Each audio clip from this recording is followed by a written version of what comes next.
पंचायत चुनाव में भी विरोध होगा सरकार का। अगर सरकार का यही रवैया रहा, जब भी चुनाव होंगे हम उसका डट करके विरोध करेंगे। जिला मुख्यालय में जिलाधीश कार्यालय के आगे धरना प्रदर्शन कर रही है, जिसमें हमारे सभी सहयोगी संगठन इसमें अपनी भागीदारी सुनिश्चित करेंगे। और हमने बार बार से हमारे जितने भी संगठन हैं, हमने सरकार से पहले भी आग्रह करते रहे कि सरकार हमारी जो है मांगे हैं इनको स्वीकार करे, क्योंकि जो हमारी प्रमुख मांगे हैं, हम कोई सरकार से कोई नई चीज़ नहीं मांग रहे हैं। हम वही मांग रहे हैं जो हमारे अधिकार हैं, चाहे वो हमारी एडीए की किस्तें 16% हो। अभी सरकार ने कल ही 3% की घोषणा की, और वो भी तब जब हमारा बहुत ही बढ़िया कार्यक्रम ज्वाइंट एक्शन कमेटी HRTC का और हमारे आह्वान पे हुआ, और आज पूरे प्रदेश में जो है धरना प्रदर्शन हो रहा है।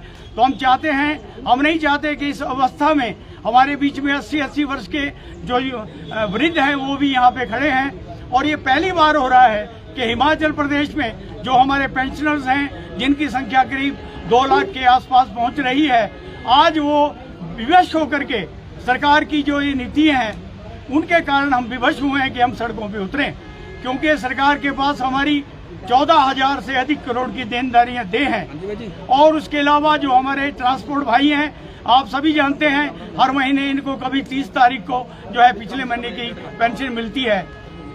इसके अलावा इलेक्ट्रिसिटी बोर्ड जो हमारे साथ है और कारपोरेट सेक्टर जो हमारे साथ हैं, उनके अपने अपने इशू हैं। इन सभी इशू को लेकर के हमने सरकार को जो है नोटिस दिया था, लेकिन सरकार जो है अभी तक जो है इसके ऊपर कोई सरकार ने संज्ञान नहीं लिया। और आज पूरे प्रदेश में हर जिला में हमारा धरना प्रदर्शन, विशाल धरना प्रदर्शन हो रहा है, जिसमें हजारों की संख्या में हमारे पेंशनर जुटेंगे और सरकार के विरुद्ध जो है हम अपनी आवाज उठाएंगे। आज के प्रदर्शन के बाद भी अगर सरकार आपकी मांगे नहीं मानती तो अगला कदम? निश्चित रूप से अभी हमारा ये पहला फेस है। अगर सरकार इसके बाद भी वार्ता के लिए आमंत्रित नहीं करेगी और हमारी जो प्रमुख मांगे हैं उसको स्वीकार नहीं करेगी, तो हमारा नवंबर हफ्ते में पहले ही जो हमारी ज्वाइंट एक्शन कमेटी बनी है, जिसमें हमारे 17 संगठनों के प्रधान और सचिव जो हैं इसके सदस्य हैं, उसकी हम आपात बैठक करेंगे और उसके बाद आगामी जो संघर्ष की घोषणा है वो कर दी जाएगी। कितने सदस्य लंबित है सर? इससे बार जो हमारे जब ये हमारा गठन हुआ है उससे पहले विभिन्न संगठन अपने माध्यम से सरकार से समय समय पे आवाज उठाते रहे हैं। जब हमने ये महसूस किया कि सरकार इंडिविजुअल जो हमारे संगठन जा रहे वार्ता नहीं कर रही है, तो ये आवश्यकता महसूस हुई कि प्रदेश के जितने भी संगठन हैं उनको एक मंच पे लाया जाए। जो अभी तक कार्यरत कर्मचारी है, क्योंकि एक समय था कि पेंशनर और कर्मचारी ने जब सरकार बनी थी उस वक्त दोनों ने मिलकर बनाया था, तो अभी जो कर्मचारी जो ऑन ड्यूटी है वो क्या आपके साथ कितना इसकी कदम से कदम मिलाते? अब देखिए, इशू तो सबके बराबर है, क्योंकि जो वेतन मानों के लाभ मिलने हैं वो सबके मिलने हैं, लेकिन कुछ मजबूरी है। आपने देखा जो पिछले दिनों सचिवालय में कार्यक्रम हुआ, अभी तक सरकार ने उनका जो प्रिविलेज नोटिस है उसको वापस नहीं लिया है। सरकार ने एक टेरर पैदा कर रखा है और इसमें ज्यादा योगदान जो है जो मुख्य सलाहकार हैं, माननीय मुख्यमंत्री जी के प्रशासनिक अधिकारी हैं, वो लोग जो है इनको मिसगाइड कर रहे हैं। और जो वर्तमान में सेवारत हैं उनको एक टेरर पैदा कर दिया गया है कि वो बाहर ना निकलें, अगर बाहर निकलेंगे तो उनके ऊपर कार्रवाई की जाएगी। वही तलवार उनके ऊपर लटकी है। लेकिन हम स्वतंत्र हैं, वो हमारे बच्चे हैं, हमारे भाई हैं, हमारे परिवार से संबंध रखते हैं।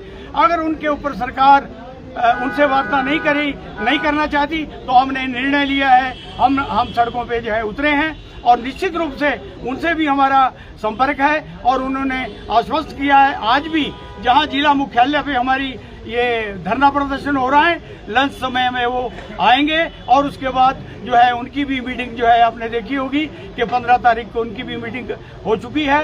वो भी हमारे साथ कंधे के कंधा मिला करके चलेंगे। सर, हर बार आपकी ओर से अगर देखने में आया है, हर बार आपकी ओर से जो अल्टीमेटम है, जैसा कि आपने बताया 16 तारीख का दिया, हम पिछले काफी समय से आप लोगों की आवाज सरकार के समक्ष उठा रहे हैं, लेकिन समय समय पर आप लोग अल्टीमेटम बढ़ाते रहते हैं, क्या कारण है? बिल्कुल नहीं, देखिए ज्वाइंट एक्शन कमेटी का मैंने आपको बताया कि 4 तारीख को सितंबर में जब हमारी ज्वाइंट एक्शन कमेटी बनी, उसमें हमने निर्णय लिया था कि सरकार को समय दिया जाए। 1 महीने का हमने समय दिया और डिमांड चार्ज जो था वो सरकार को जो हमने सबमिट किया। क्या आप ये मानते हैं कि सरकार ने कर्मचारियों पर दबाव बना के रखा है, जो अपनी मांगे खुलकर भी नहीं कह रहे? बिल्कुल निश्चित रूप से बना के रखी हुई आज जो है, क्योंकि उसका मेन कारण है कि विभक्त हो चुके हैं, एक यूनियन जो है अलग अलग उसमें बटी हुई है, और यही कारण है कि वो जो है इसमें आगे नहीं आ पा रहे हैं। लेकिन हमारे जो आप देख रहे हैं आज electricity board, HRTC, corporate sector, universities, कोई भी संस्था ऐसी नहीं है जो हमसे बाहर छुट्टी हो।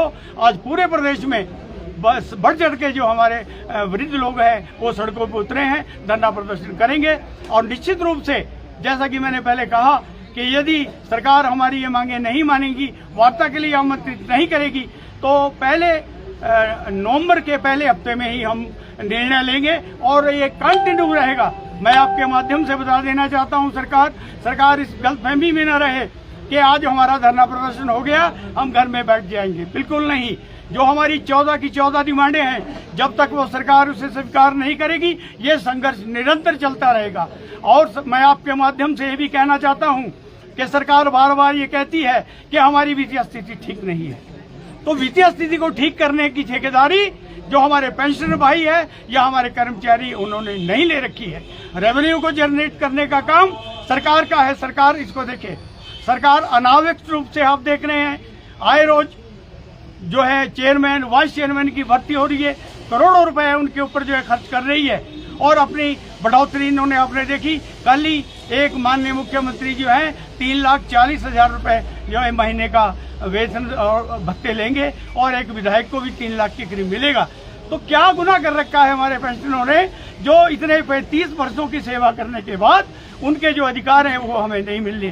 ये पहली बार प्रदेश में हुआ है कि आज 16% हमारा DA पेंडिंग है, और उसमें 3% की सरकार ने भी देने की घोषणा की, वो भी दबाव में आकर के। तो अभी भी समय है सरकार से, हम मांग करते हैं कि सरकार समय रहते हमारी मांगे जो है उसको स्वीकार करे, अन्यथा ये जो हमारा संघर्ष है ये रुकने वाला नहीं है। सरकार के जो लूपहोल है हम जनता के सामने खोलेंगे, दर दर पे जाएंगे और अपना अलग जगाएंगे। जो सरकार की कारनामे हैं उनको हम जनता के सामने। सर, कांग्रेस ने अभी पंचायत चुनावों की, आगामी पंचायत चुनावों की घोषणा करने का जो निर्णय लिया है, उसके बारे में आपको कुछ? ये देखिए, ये सरकार और इलेक्शन कमीशन जो है उन्हीं का काम है, लेकिन आपने देखा कि पहले कॉन्स्टिट्यूशन में प्रोविजन था कि 6 महीने तक जो है सरकार उसको चुनाव को टाल सकती है या आगे बढ़ा सकती है। लेकिन सरकार मैं समझता हूँ डरी हुई है, घबराई हुई है, और इसको 6 महीने की बजाय उसमें अमेंडमेंट करके अब ये 2 वर्ष का ले गए, क्योंकि इनको पता है कि 2 वर्ष के बाद ये रहने वाले नहीं है, तब तक के लिए इसको डेफर कर रहे हैं। आज प्रदेश का समस्त जनता, चाहे वो किसी भी वर्ग से संबंधित हो, त्राही कर रहा है और इस सरकार से दुखी होकर के जो है आज विवश हो चुका है।